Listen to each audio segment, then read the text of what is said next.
Hello and welcome. I am Heather Pierce Campbell, the legal website warrior. I'm an attorney and legal coach based here in Seattle, Washington. Welcome to another episode of Guts, Grit, and Great Business. Today, I am so excited to be sharing my friend Helen with you. And Helen, tell me how to say your last name. I should have asked you before we started. That's no problem. I'm Helen Tremethick. Tremethick. Okay, so welcome to Helen Tremethick. I've got an editor and he can edit out when I say your name wrong. Thanks, editor. I know. I love him. His name's David and he's in Venezuela. He's awesome. Thank you, David. Yes, I know. We're very grateful. So welcome, Helen Tremethick. So Helen is a sought-after brand voice strategist and business coach whose approach to communications is rooted in clarity, simplicity, and relationship with the audience. She helps scaling entrepreneurs and small businesses move their businesses into the next sphere of their work with just the right amount of love and badassery. Since 2010, Helen's work has influenced and helped hundreds of business owners find their voice and garner more traction in the online marketplace.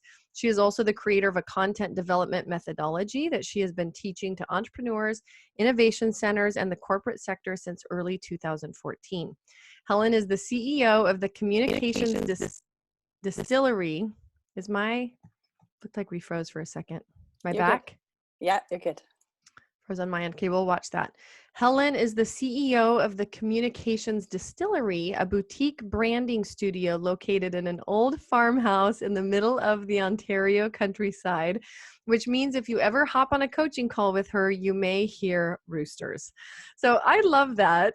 For people listening, Helen and I recently met. It's been like a few weeks or maybe a month since we first spoke, but that's true. Yeah, through a mastermind group. And I just so enjoyed connecting with you the first time.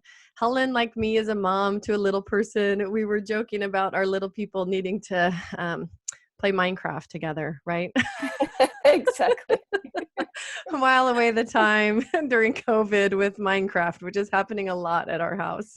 Lots of screen time, lots of relaxing of the ordinary rules. Right, all of it. Yeah. So welcome, Helen. I'm so happy to have you.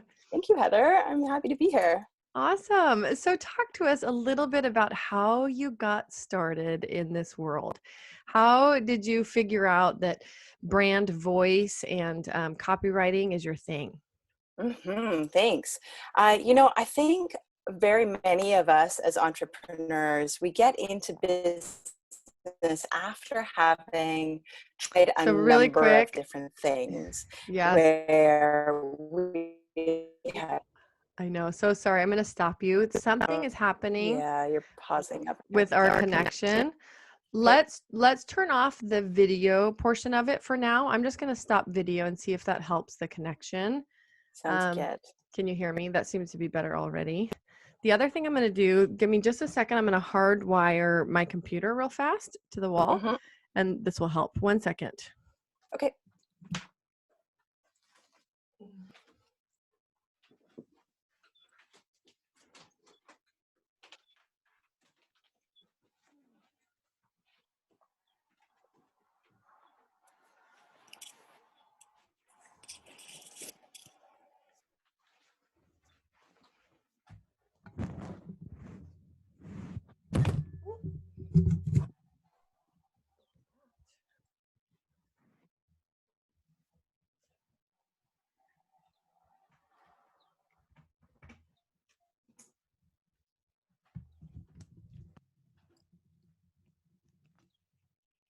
All right.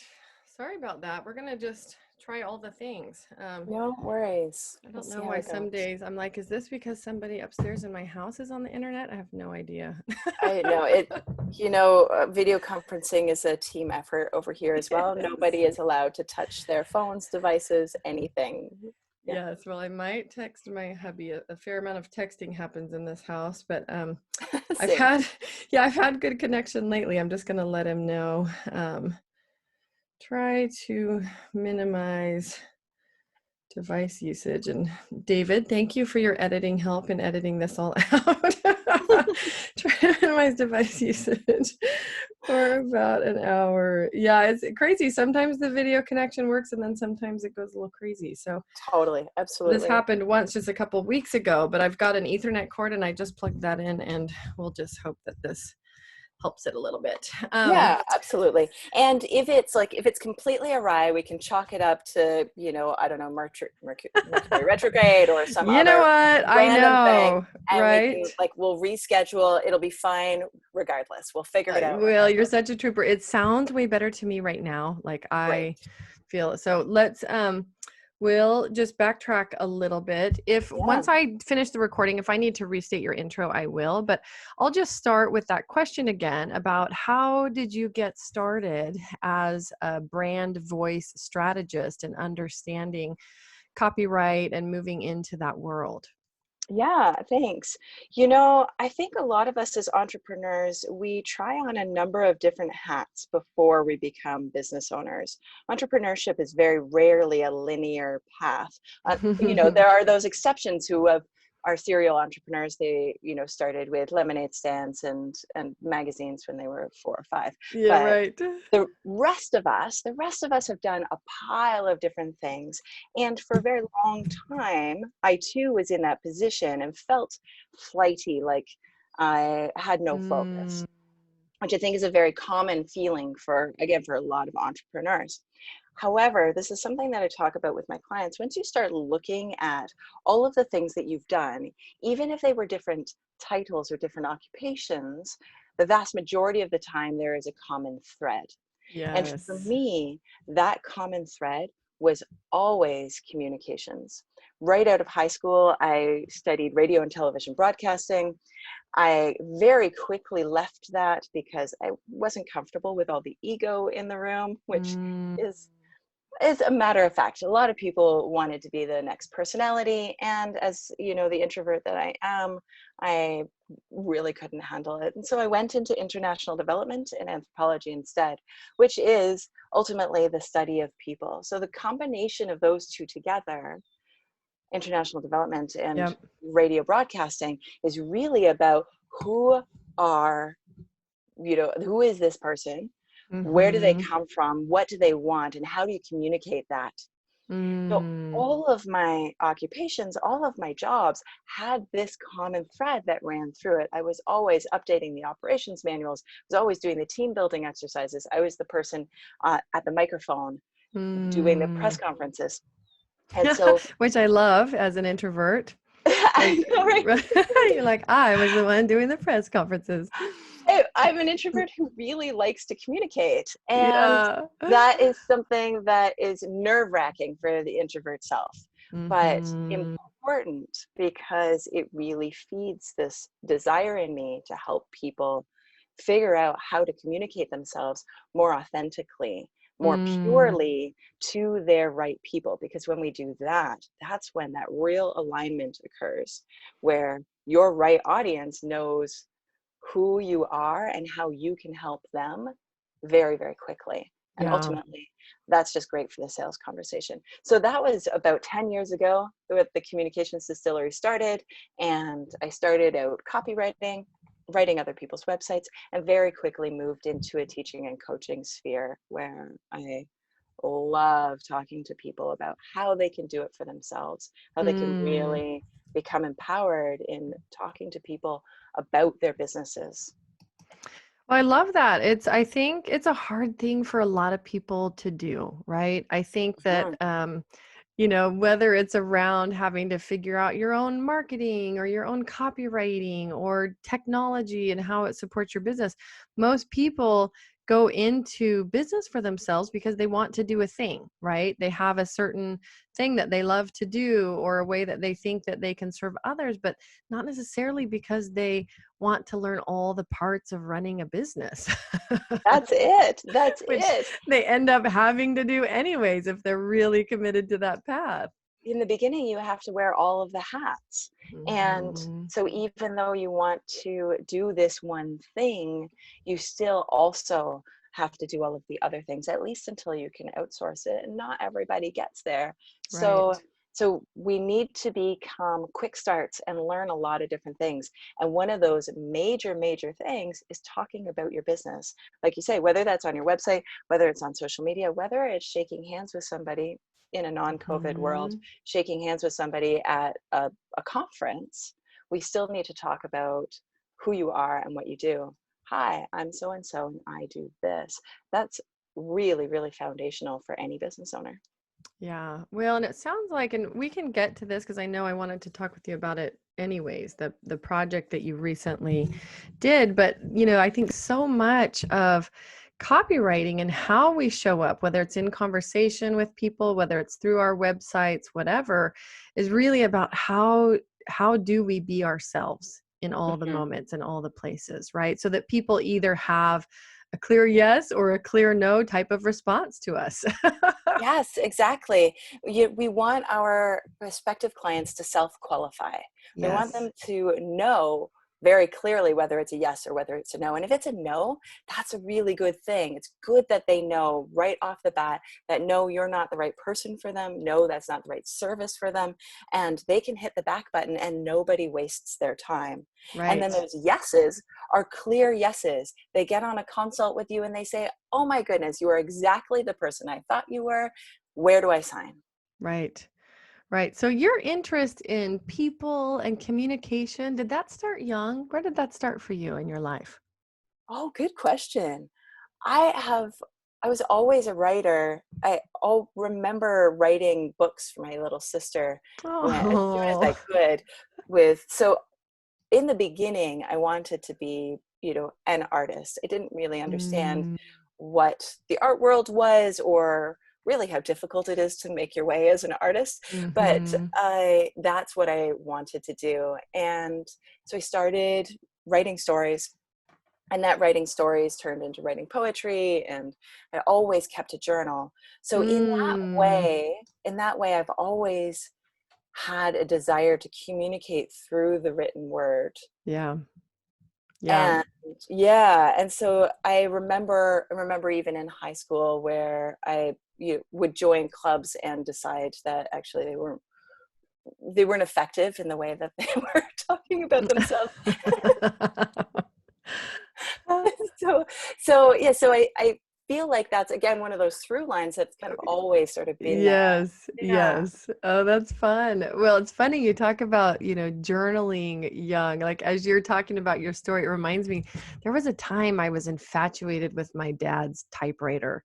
And I Mm. remember sitting down and like typing, like I'd pretend that I was typing like newspaper columns, like I'd make the columns on the page and write full stories. Anyways, it's pretty funny. I found those at some point.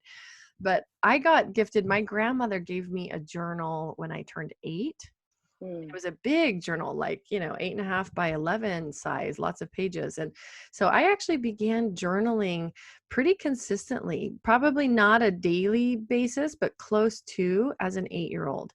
And Wow. yeah, that lasted basically all the way through my growing up experience. And so somewhere I have got a box of like 25 or 30 journals from my youth.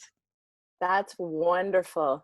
There's an event that happens in Toronto over the years, to Toronto, Canada, and it is people go up on stage. It's a bit of an open mic where people go Yeah. up on stage and they read passages Oh, from their journals of oh, old, and it is the interesting. most heartwarming, hilarious thing to Oh, go back to those times when we say, you know, so and so was so mean. They said yeah. that Well, I it's like, couldn't wear that green shirt anymore. It just, right?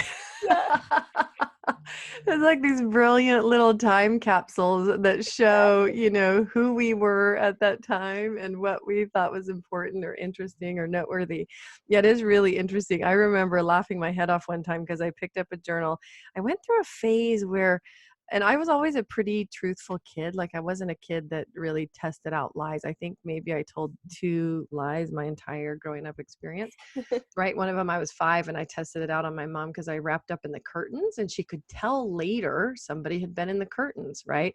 Yeah. Which is a really funny thing to say out loud because we were poor and lived in Idaho and like I can't even really believe we had curtains, but she apparently cared about them. So we so she asked, who was wrapping up in the curtains, and I'm a 5-year-old, and I just didn't answer, like, not it. And later, like, that experience, I had so much guilt I had to confess. But anyways, translating back to my journals, there was this phase where even like I understood that my perspective might have been different from the truth. Like I understood the limits of my own perspective. And I was in this weird writing phase where I didn't want to be writing down like my journals were going to have some massive historical significance.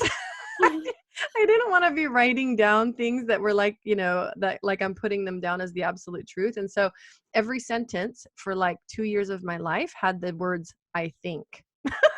Oh, Isn't that wow. interesting? I It's know. it's interesting how we curb ourselves even in our private spaces as well. Yes. That you're not alone by any means to be a young person or even a grown up Mm. curbing themselves Yeah. even in our own minds, even in our private thoughts, even in our journals. Yeah. Isn't that fascinating? Mm. So, I mean, I love and even the first time I visited your website, I'm like, oh, I'm such a fan. There's all this color. Like, if you're listening, just go visit Helen online at communicationdistillery.com. And I will put links up, Helen, for your your places and wherever you like to connect in the show notes, so people also can visit that at legalwebsitewarrior.com/podcast. But your site is so colorful and fun, and the language you use is fun and engaging. Talk to me. I'm really curious about this recent project of yours and how it went. And my understanding is that it was all around like how to help people be more of who they are. Yeah, thank you. It was called Love and Badassery, which I'll speak to in just a second. But Love and Yeah. Badassery was a month-long community project where I brought 30 other entrepreneurs, 31 including myself, to share their stories about how they grew their businesses while at the same time becoming more authentically themselves. And I don't mean Mm, authentic TM, I mean really, truly, genuinely yes. who they are and showcasing that to their audiences, because we needed more proof of Hmm. people who weren't just following the rules, following the templates, inserting the right words in the right places. So many of us feel like square pegs, and these are round holes that we are expected Yes. to fit into. So I brought together quite a wide range of entrepreneurs who could speak to becoming more of who they are while Mm, they scaled, while they grew. And some of these people were solopreneurs. Some of these people have been in business for ages. Some of these people have teams. Some of them are, are just starting. But hmm. the one thing they had in common is that they were unabashedly who they are. Mm, And so it was a great conversation over a month of really uplifting people, giving them permission to take imperfect action, giving them permission to get it out anyway, giving them permission to experiment and play with how they show up in their businesses, giving ourselves the opportunity to be less private about hmm. those thoughts and less curbed, less Hmm. silent. Well, I mean, I'm listening to you and even this recent project, and it's like, oh my gosh, the older, I mean, older meaning that when I look back at points in my life, like that period where I was journaling and saying I think to everything rather than saying something as the absolute truth or, Mhm. my full perspective. It's like, oh, everybody needs this. I mean, children need, like, how do we help people at every stage become more of who they are, right? I love Yeah. it. It's so brilliant. That's so true. You've touched on a really good point there, Heather, that this work, the work that I do is ultimately around how do you talk about yourself in your business? How do you talk about your business to your clients in a way that resonates with them? That is the umbrella that we use when talking about brand voice strategy.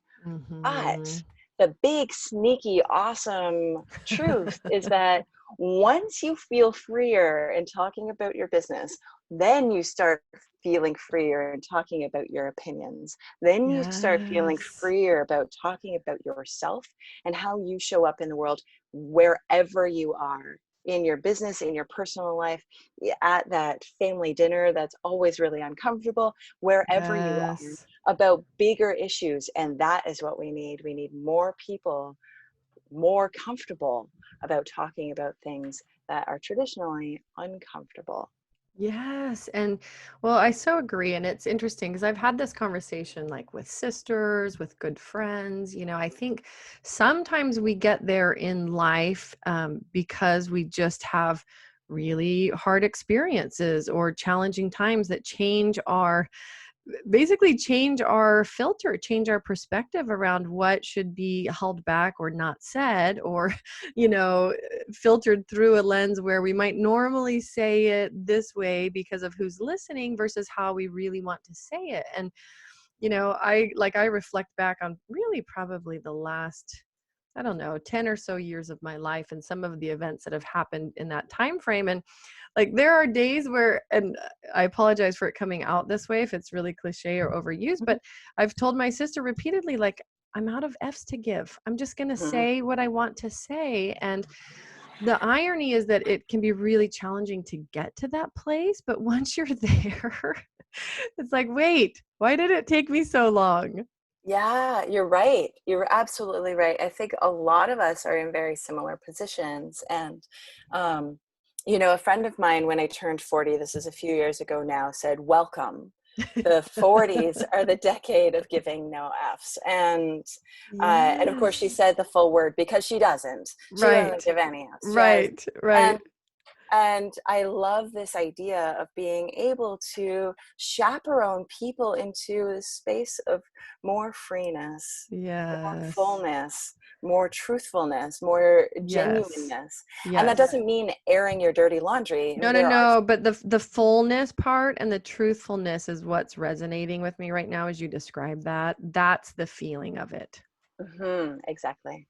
Yeah. Well, I love that. So talk to us about how that project went and what, like, at the end of it, looking back, right? Because it's wrapped up.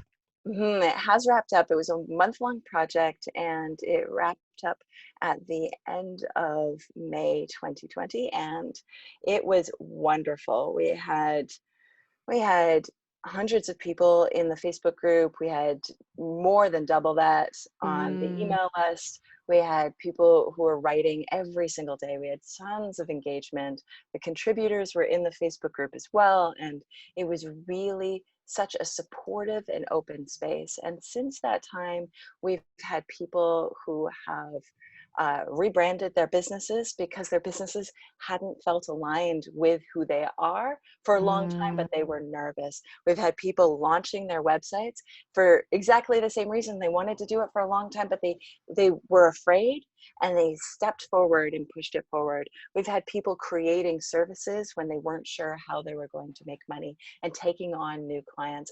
And this is the ripple effect of being able to come back to that space of who you are, and then taking that mm-hmm. courageous step to talk about it. Oh, well, I love that so much. And partly what I'm thinking about it, I mean, one is how tremendously beneficial it has been to, the folks that participated in that with you, as well as the clients and people in the marketplace that all get to benefit now from the way that those folks are probably showing up differently. But Hmm. also in my head, I'm like, oh, you just must be a fabulous mom because being in tune with how to have an authentic voice, I feel like is such a critical bridge for us to be able to help our little people cross. Thank you. It's something I think about a lot. And Yes. yeah, my daughter is wonderful. She is alive and vibrant and smart, and she thinks outside the box, and she's Yes. really, really good at articulating what she needs Mm. and why she should get her way. So, and I love that. I We love appreciate that those about strong her. little She's voices. going to be a great adult, and I tell you. Yes. So thank you. I appreciate that. Yes. Well, I'm curious with your insights in this area. I mean, for other folks that are parents that are listening, what are some of the ways that you view that? Whether it's like tips you could share, especially in thinking about that concept and applying it to little people. Like what, I don't know if there's anything that's real obvious to you about what you do because I suspect it's so ingrained in who you are. Thanks. Well, I feel the need to disclaim that I am not a parenting coach. Right. I know. And So, I ask any and every question that comes to my mind. I'm just thinking like there are probably a lot of parents that are like, huh, this rings a bell for me. How do I help my little person have a more authentic voice? we have always talked to her about how she feels, even Yeah. right from the get-go. And she was the only year-old, 2-year-old to be sitting down talking about why she had that temper tantrum, what was really going on underneath, and what she really needed. And so we really encouraged that style of communication. But even now, as she's becoming more independent, we're allowing that independence. We're allowing her to express her emotions fully and freely. Mhm. We're allowing her to get angry, which is Mhm. something that I think for many of us growing up in the 70s, 80s, maybe even Yes. 90s, didn't have the opportunity to Right. express fully our outrage, express fully how upset we were, express fully our disappointment. And so that that's part of what curbs us. That's part we're not allowed Yes. to express ourselves in that way. And so we've really fully allowed her to do that. Now, of course, it's within the framework of, Right. you're Of not allowed to talking call about names. it. Yeah, Yes. you're not allowed to call names. You're not allowed to break things. Yes. Like, Exactly. but you're allowed to be mad. Totally. You're allowed to be mad at me. You're allowed to be mad at the world. You're allowed to be mad. And so I think that gives her permission to know that full range of emotions. And because she can articulate them, because she's aware of them, then it means that, I think that will help her out Yes. later No, as an I adult. agree. I agree. Not disconnecting our little people from their experience and from their emotions around an experience is can be a hard thing not to do. I mean, more so when we feel like we have other eyeballs on us, right? And we're Mhm. trying to meet expectations of society or other people. So I think one of the experiences as a mom where I'm just like, and I'm not a swearer, so that's why I say, I'm out of F's to give, but is parenting a child. And my son, who is 7, actually just turned 8, right? He's had special needs and took us a while to figure out what was going on there. But he's very bright, very precocious, super socially engaging. Like most people would not know actually that he has special needs. And so what it means is that he is the recipient of a lot of expectations, Yeah. right? And his behavior, he's behaviorally challenged, and so oftentimes, he would earn labels that he just frankly doesn't deserve. But at a young age, and I mean, this is a story I maybe shouldn't even say on a podcast, but I'm going to tell it anyways, like parent to parent. So if he heard a swear word, even as a 2-year-old, he could take that into his vocabulary, understand it, and understand like the appropriate usage of it, Mhm. and then use it appropriately the next time he was super frustrated or whatever. And Right, so, right. right. So as a 2-year-old, and it's funny because I am not a swearer, but if I do, like I broke this huge glass bowl, like big bowl full of pasta and sauce Oh on no. our tile floor, right? And I was like, damn it, it shattered into like 1,000 little pieces of glass. And so I'm standing in the kitchen and he heard that one damn it pop out of my mouth. Mm. And so within a very short period of time, like, the next day maybe, but somewhere it was a funny period because within about 2 weeks of that happening, my husband, unfortunately, and he does not swear a lot, but he burned himself really badly. Oh no. He did drop the F-bomb. So we had a 2-year-old that ran around forever for like 2 years when he was frustrated saying, fuck damn it, every time he Oh was no. mad. Yes. And he just jammed them together. And that was his go-to phrase when he was frustrated, which happened often, I will tell you. So I heard more F-bombs in the 2 years between him being 2 and 4 than I have ever heard in the rest of my life combined. Oh my goodness. Oh my goodness.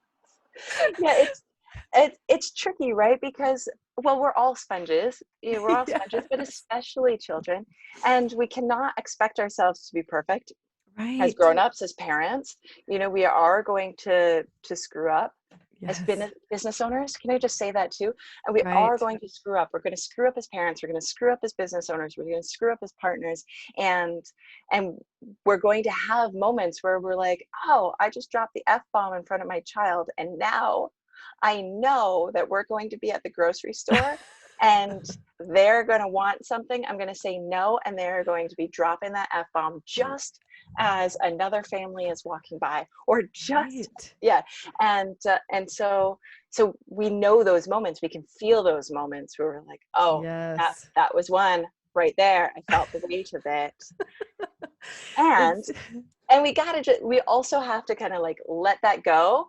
We have to let that go in the expectations of ourselves and also of each of yes. other parents, other business owners. That's um, right. yeah. That's right. And I think that that lesson around empathy and expanding our own filters and perspectives, for me, because we really don't swear as a household. And so for our little 2-year-old to be running around doing F damn it all the time, like it gave me the giggles after I just had to accept it.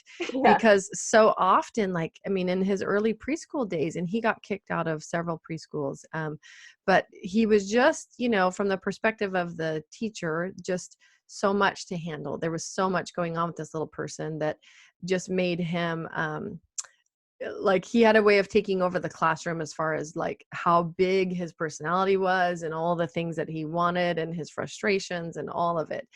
But the F damn it, and certain things like that it just felt like, I remember feeling so much scrutiny, thinking like, these people all think we must swear like sailors at our house, and we Hmm. don't. And like you said, going out in public or having other experiences where we're just like, that's where I had to, in part, develop some thick skin, where it's like, you know what? I don't care what you think of me. I don't care about your judgment, because if you saw how things really went, it would be different. And I don't have any more emotional capacity to really care too much about it.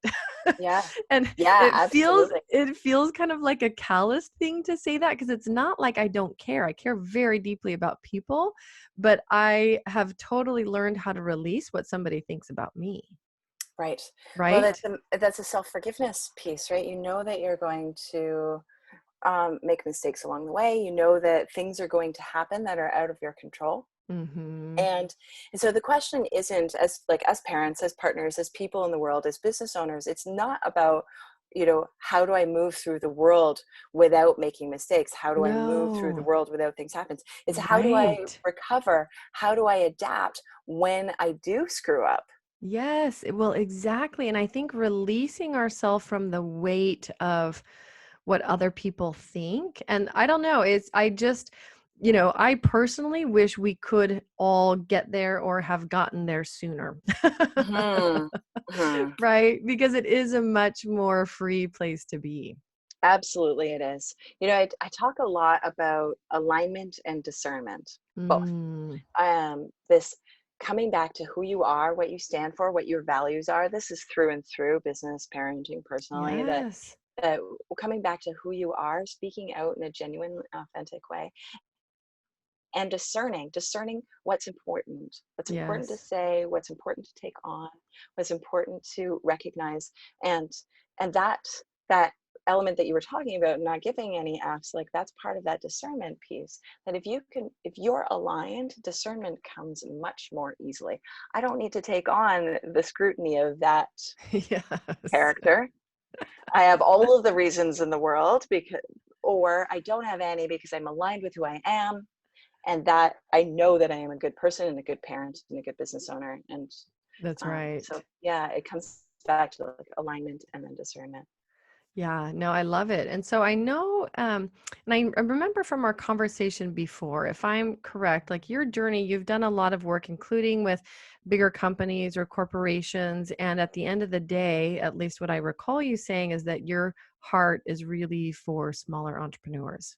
Yeah, yeah, I really love working with people who are passionate about what they do, who still Mm. have their fingers in all the pots, who are Mm-hmm. have big ideas that need to be distilled down to something that's really more pure and concentrate. That I love mucking around in the deep end of newer businesses. And by newer, I mean anything really from brand new all the way up to like that 10-year piece. Because a lot of people who are still at the helm of their business are regularly adapting, regularly changing. So a lot of the Yes. work that I do is in rebrands and pivots as for businesses who have been around for a while. But yeah, you're right. I came back from corporate because I love the passion of people who want to do better in the world. They want to make the Mm. world a bit better. And gosh, that is a good energy to be around. It is. Well, I was wondering what it was about the entrepreneurial path that you love so much and the passion. I mean, I think, as you said, it has to be a huge part of it. And it's also fun, I find, in this, smaller businesses, entrepreneurial landscape, people can pivot quickly, right? They can Mm, make modifications to their business. They can change and upscale things in a hurry if they've got the right guidance. absolutely. Absolutely. And once you, coming back to that alignment piece, once you know who you are, what you stand for, how you serve, what you Hmm. sell becomes kind of an extra. Of course, we all need to put groceries on our table. I'm not Yes. discounting the importance of selling your services, but the exact what of it can change quite easily if you're aligned with who you are and your value set and so on. Mm. Like if you come back to that genuine authentic piece, it becomes much more easy to be agile. Yes, yes. Well, and I think that's a really fun part of that landscape as well. Absolutely. So I know you said, I mean, in your bio, you talk about being the creator of a content development methodology. Do you want to talk to us a little bit about what that is? And if it's totally secret sauce and we can't go there, that's fine. I Sure, just I'd wanted love to to talk ask about it. about it. I'd love to talk about it. Yeah, it's not secret sauce at all. When I started this business, I said I started copywriting. I actually started out editing and found very quickly that I don't Oh, give any F's about how many colons you put in a row. If you're making a really important point, put a bunch of colons in a row. That's great. Just make sure you do the same amount every time. So I was far more interested in consistency and voice and connection yes. than I was about semicolons, or colons, as the case may be. So I very quickly moved into copywriting, and it wasn't long thereafter that I realized that there was kind of a way that people were communicating online that worked well, and a Mm, way that was more rote and robotic. yes. And we're still fairly new to communicating on the internet in the Yes. vast realm of how long we've been communicating with each other. The internet is just a dot on the map. And so so we're still becoming used to what's real and what's not, what's authentic and Hmm. what's made up. I mean, we see that all the time in all of our news feeds, that it becomes very difficult to sense out Yes. that that genuine article. Yep. And so noticed this pattern really of those people who were connecting with their audiences in a really genuine way. And the way that they were doing so was in this, so I've named it Captivate, because that people talk a lot about conversion. They talk about Mm, how many people are converting online, how many people are converting to your program. right. People talk a lot about conversion. What they don't talk about is what happens before that Before conversion. that.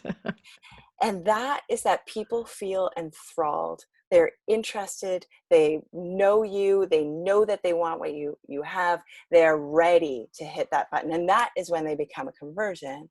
But before that, that piece, they need to be captivated by you. They need to decide, yes, you're the one for them. And that can Hmm. take a while, or it can take a very short period of time, depending upon the consumer, depending upon that client Right. and their Right. process.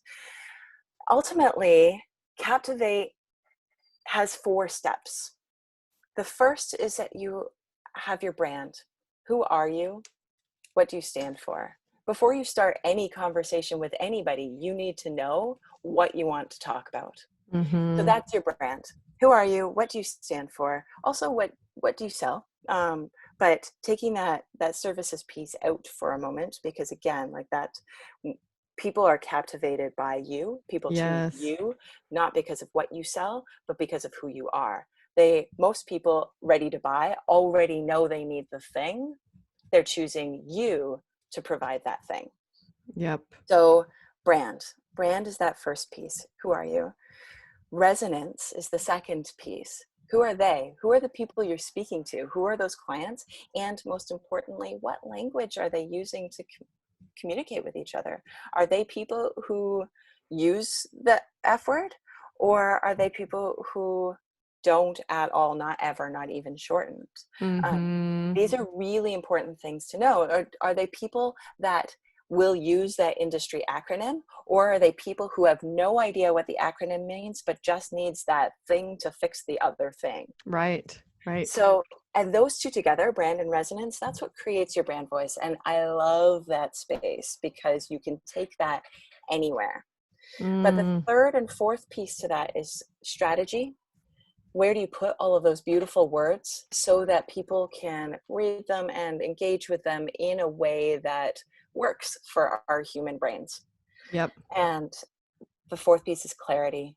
Is it too long? Is it too short? Is your spelling right? Are your T's crossed and your I's dotted? Do you have the right amount of colons in a row every single time? Oh my gosh, that's funny. So recently I did an affiliate mailing for a friend, and I got the giggles right because I had all of the swipe copy.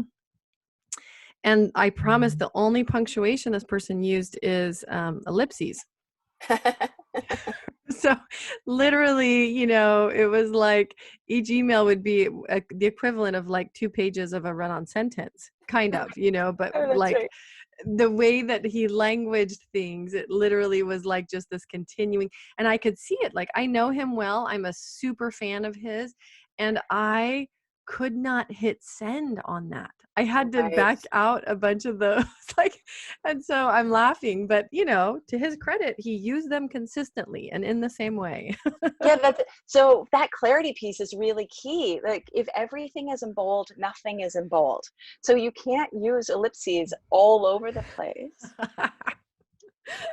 Well, thank you It for doesn't have. clarifying that. I was like, oh no, I feel like I'm, taking away his voice with removing all these ellipses. But I tend to write quickly, and I also am maybe it's just the attorney in me, right? I tend to edit for mistakes, and so Mhm. that was a really hard thing for me to just hit send on. I was like, oh, I think I'm gonna have to update this a little bit and just make it more. I don't Yeah, I mean, know. the other part of that is, as a person who is a proponent of another service provider's programs, it's a Hmm. really good idea for you to put your own Heather spin on it, because then the people who are reading it will know that you're the person behind it, that you Right. really do back this up. So a great plan, if there's any entrepreneurs who are listening to this who do write swipe copy, a great Yes. idea for that swipe copy is to create fill in the blank spaces Yeah. so that Sections.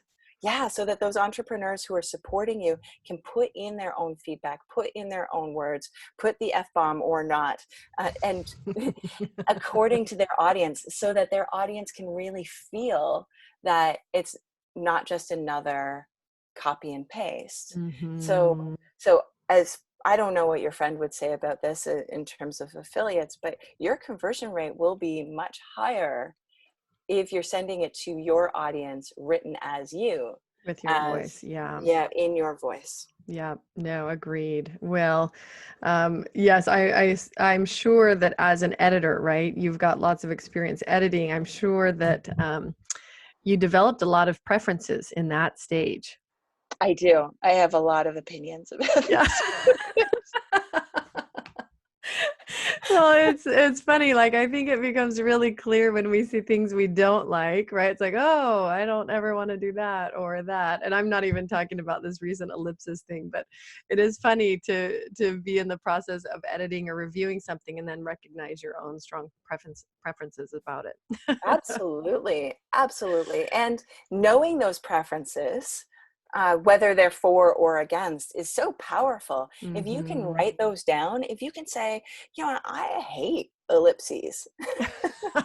And I'm not saying that you do, Heather, but Right, let's just right. for the sake of the argument, you're like, I actually really don't like that. I don't like it when people put 3 exclamation marks in a row. You only need one, or, Yes. you know, or I prefer it when people put 2 colons in a row when they're making a really important point.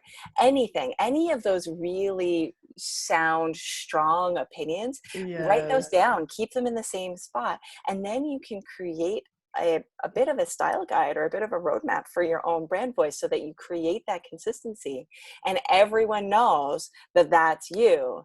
You know, there are people who speak online in all caps and they just Mhm. always speak in all caps. And again, if everything is in bold, nothing is in bold. And so these people, this is part of their brand. The way that they show up in the world is in this bold, all caps kind of way, and Yes. that becomes part of their own style guide. Yeah. No, I That's love valuable. that. Yeah. Yes, no, I love it. I think there's a lot of value in just paying attention to preferences and helping us recognize, like, oh, this could serve me in really developing clarity in my voice or the way that I Mhm. write or show up. So, a couple questions for you before we wrap up. But one, I assume you know all the ways that people get this wrong.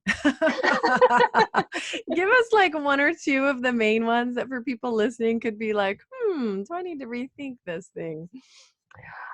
Trying to be somebody else. That is the Mm, biggest one. That is the biggest one. This that we start with, I am a such and such who does this thing for these people. And that is a mm-hmm. really good square to start at. That is your start place, and you need to have something to talk about your business. So I do not pass judgment on anybody who is using the I am a such and such who does this thing Mm, template. mm-hmm. But there becomes a point when that is stale and not you and not fully representative. And that is the time to grow. So Yes. often what happens is people then look at other people who are more successful, you know, I use air quotes there, that are more successful in their marketplace, these aspirational competitors, and they talk about themselves as if they were them. They mimic the voice. Mm, So so I would say that's kind of 2 points. When you're ready to grow out of the template, grow out of the template, but do so in a way that is uniquely you yeah. and not somebody else's, because it will feel like somebody else. And also, I would say thirdly, look at templates with a critical mind. Just because somebody has put out a free template does not mean that it is the template for you. So go through it. See, is this representative really of your brand? Is this going to resonate really with your audience? If so, by all means, there is time and space for templates. But remember to put yourself in there and not just Yes. rely on somebody else's templates in order to convey who you are. Well, I love that. And I can see in the marketplace how even people move from template to template. Indeed, Right? absolutely. So they outgrow one, and then they think, oh, this other thing seems interesting. I'll try that. And I think that it can keep them stuck in the same space. I mean, even if it's, some movement stuck with really not having developed, what they want to say in the way that they want to say it. And that's why that strategy piece comes third, because once you have all of those good words, you can put them into any old template and still sound like yourself. Mm, When you're trying to shove your ideas into a template, when you're trying to fill in the blanks instead of allowing the template to be just another tool in your toolbox, that's where things go awry. yeah. Oh, I love that. Well, and I know that the link that for people listening, the link that you wanted to share with our audience is loveandbadassery.com, which they can also find in the show notes. Is that access to the archives of the experiment that you just did? Talk to us It about what that is. is. Yeah, that's exactly right. Totally bang on. That link is access to the archives from the project. The project was so good. There was so much wisdom that was shared by really incredible entrepreneurs who have been around for a good amount of time, so they know what they're talking about. And these ideas, this wisdom, I couldn't just fold it and not keep sharing it. So Yes. anybody who goes to loveandbadassery.com, then you can put in your name and your email address there, and then you get the secret link to the archives, and you can go through them at your own pace to experience the videos, the audio tracks, the written pieces by all 31 of these entrepreneurs. That includes myself, but also some other real incredible names in the industries of entrepreneurship, that is. Yeah. Yeah. And then that will also keep people updated on anything else that's going on. Launches of new programs, like building out your own brand voice and how to do that. And there's a link Mhm. to the Facebook group, Love and Badassery, which is a free group. You don't have to join my list in order to be in the Love and Badassery Facebook group, but it is there, and you get the link when you sign up for at loveandbadassery.com. Oh, awesome. Well, I love it. Just sounds like such a rich resource. I mean, I want to go jump in and check it out. I mean, all as one. It just sounds amazing because I was on your list. And so I got some of the daily emails, which I was able to read, but not all of them. Right. So Mhm. as I hear you speak, I'm like, oh, it would be so phenomenal to go dig in and see all of the posts all together. So definitely, if you're listening, check that out. And again, you can find contact information for Helen, her website, this free gift as well, in the show notes, legalwebsitewarrior.com/podcast. Helen, what final thoughts do you have to leave with us today? Oh, thanks, Heather. It's been really great being here. Final thoughts, I would say, you know, be yourself.